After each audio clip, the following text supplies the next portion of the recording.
안녕하십니까. 저는 무려 4명의 전에 아버지가 고태 다둥이 아빠이자 여러분들이 관심 있게 보고 계신 고아권익연대의 고아 당사자이면서 대표를 맡고 있는 조윤환입니다.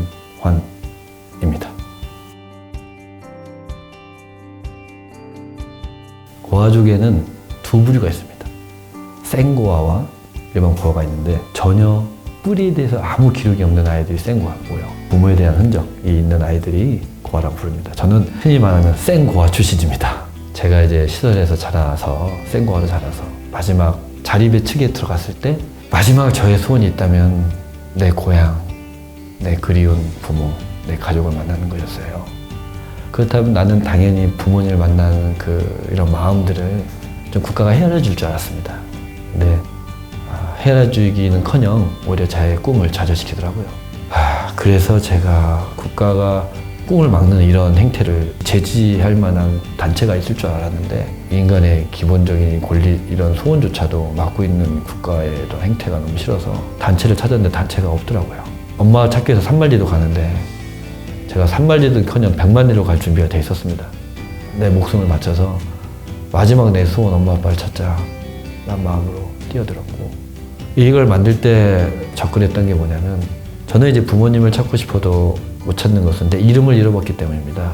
이름을 잃어버렸기 때문에 제 이름과 주인번호를 찾는 게 엄마 아빠 찾기 위해서는 가장 먼저 해야 할 숙제, 과제였고 산이었어요. 그래서 제가 이 단체를 통해서 그런 목소리, 그 힘을 키울 필요가 있다 생각해서 이 단체를 직접 설립을 하게 됐고, 가족이 무엇을 해주니까 밥을 주죠. 또 잠도 재워주잖아요. 그래서 우리가 주거 지원 사업도 하고요. 매월 이렇게 봉사하시는 분들 모아서 따끈따끈한 온기가 느끼는 그런 반찬들을 친히 만들어서 보내주고 있고요. 또 살다 보면 또 억울한 일 당하고 또 힘든 일 당할 때 언제든지 찾아와서 상담도 받을 수 있고요. 또 가족이 하는 일이 뭐가 있죠? 추석 명절 때 가족들이 모이죠. 근데 아이들이 모일 곳이 없어요. 그래서 명절 때 가장 외롭고 서러운 아이들을 위해서 이렇게 우리가 조촐한 시간을 만들어서 아이들이 함께 시간을 보내고 외로움을 달랠 수 있는 시간도 만들고요. 아이들이 뭐 실직을 당했거나 생활비가 없을 경우 우리 엄마 아빠가 또 때로는 용돈도 주지 않습니까? 우리가 또 긴급지원비라고 또 용돈도 주고요. 앞으로는 우리가 이런 것들이 어쩌면 이제 우리는 비정부 기구잖아요. NGO 단체죠. 그래서 정부가 이제 놓친 사각 부분을 우리가 하고 있는 거거든요. 그래서 이거를 이제 정부가 할 수 있도록 이제 우리가 먼저 선구자 역할을 하고요. 이제 우리 사회가 함께 일할 수 있도록. 우리 단체는 조그마하기 때문에 이제 전국에 100만 명을 포용하기 힘듭니다. 우리 사회가, 우리 국가가, 정부가 모든 가족 없는 고아분들에게 이러한 프로그램을 제공할 수 있도록 나아갈 것입니다.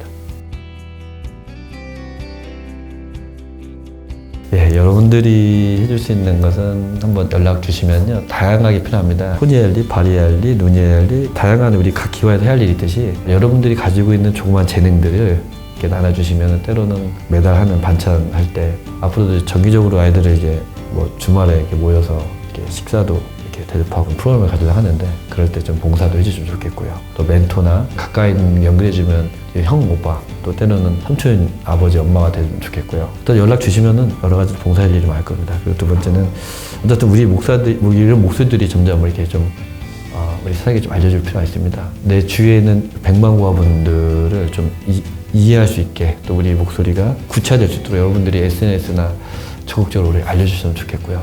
세 번째는 우리가 비정부 기구인데 이게 정부가 할 일이거든요. 그래서 회원들이 많이 필요합니다. 우리 목소리가 좀 더 정부나 관련 부서에 어필될 수 있도록 직접 우리가 한 식구가 되어주는 것도 되게 큰 힘이 될 겁니다. 반려견 있죠. 뭐 사람이 더 소중하냐, 동물들이 소중하잖아. 우리가 뭐 그런 비교는 불필요하다고 생각 들고요. 근데 우리가 동물과 강아지들이 대부분 사정이 있어서 아이들이 이렇게 길거리에 버리는 거거든요. 반려견들의 사람들의 사정을 들어보면은 얘가 잠 못 자도 맨날 짖는 거예요. 그러니까 살 수가 없어. 그러니까 어쩔 수 없이 길거리에 버리는 거예요. 근데 사정을 안 봐줍니다. 경찰서에서 CCTV 조사해갖고 그 법인 찾아내서 법적 처벌합니다. 근데요, 안타깝게도 우리 아동들은 사정이 있어서 버려주면요 법적으로 처리 안 하고요 그냥 아이들을 탁자에 넣어놓습니다. 형법이나 아동복지법에 아이들을 절대로 이렇게 유기하지 말라고 되어 있거든요. 그 법이 있는데도 우리 국가가, 우리 사회가 어떻게 직무유기를 하고 있는 거예요. 그리고 그런 아이들을 어떻든 잃어버릴 수도 있는 아이들인데 가정으로 돌려보내는 게 아니라 그런 아이들을 집단 수용시설에 넣어버리면서 제2의 피해를 가하고 있거든요. 유기견들 보면요, 잠시 보관했다가 다시 입양시킵니다. 왜? 집단으로 수용하는 게 강아지, 고양이한테 안 좋거든요. 여러분들 동의하죠? 대부분 입양을 하잖아요. 근데 고아분들은 국가가 그냥 딱 고안에 넣어서 평생 살게 하는 거예요. 강아지, 고양이들도 집단 생활이 안 좋은데 심지어 아동들도 시설에 사는 자체가 제2차 피해입니다. 2차 가해입니다. 이런 좀 인식 좀 변화가 필요하지 않을까요? 이제는 우리 아이들이 발생하면 초기 대응을 좀 잘해주면 좋겠어요. 그래서 우리 초기 대응을 잘못하니까 시설에 맡긴 아이들이 자립률이 3%도 안 됩니다. 아이들이 발생하면 그 부모님들이 왜 버렸는지 한번 찾아볼 필요가 있고요. 그리고 그 가정에 뭔가 어려움이 있으면 좀 갈등이 있으면 해결도 해주고 그러지 않을 경우에 부모의 동의 하에서 그런 상황을 안 상태에서 그런 아이들을 시설에서 보호를 하면 나중에 그 아이들이 중학교, 고등학교가 될 때 부모에 대한 궁금증을 충분히 설명할 수 있잖아요. 근데 지금은 아이들에게 부모에 대한 궁금증을 어떤 누구도 해주진 않아요. 인간이라면 그런 궁금증 다 있거든요. 그게 바로 저는 자립교육이라 생각합니다.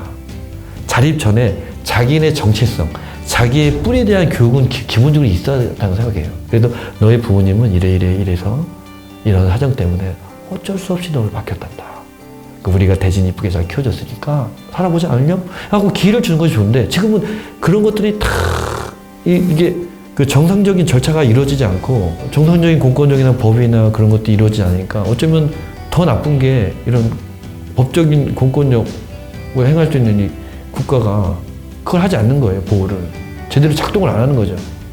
그래서 심지어 제 얘기를 들으면 우리 아버지가 저를 국토터미널에서 어머님이 저를 놓고 갔을 때 저를 찾으러 왔어요. 만약에 경찰서에서 저가 이제 국토에 놓여져 있으면 분명히 누가 유기했네라고 범죄 상황이 포착됐잖아요. 그러면 최소 진짜 일주일만 수사만 했어도 우리 아버지가 국토터미널에 저를 찾으러 왔거든요. 아버지를 만났는데 아버지가 하는 말 뭔지 아십니까? 윤아나, 너 어머님이 네 엄마가 너 놓고 왔을 때 내가 널 찾으러 갔는데 너에 대한 기억이 경찰서에 아무것도 없더라. 제가 그날 바로 공안에 들어갔어요. 아무 기억도 없이. 말이 되냐고요. 우리가 기본적인 작동할 건 작동해야죠. 강아지, 고양이들 유기하신 분들 얘기 들어봐요. 다 이유가 있어요. 침대에다 똥 싸고 짖고 그러면 아주 괴로워요. 근데도 유기하면 안 된다고 처벌하잖아요. 근데 왜 아동들은 왜 그렇게 우리가 그런 거를 관대할까요? 안 돼요. 그래도 우리 사람 아닙니까?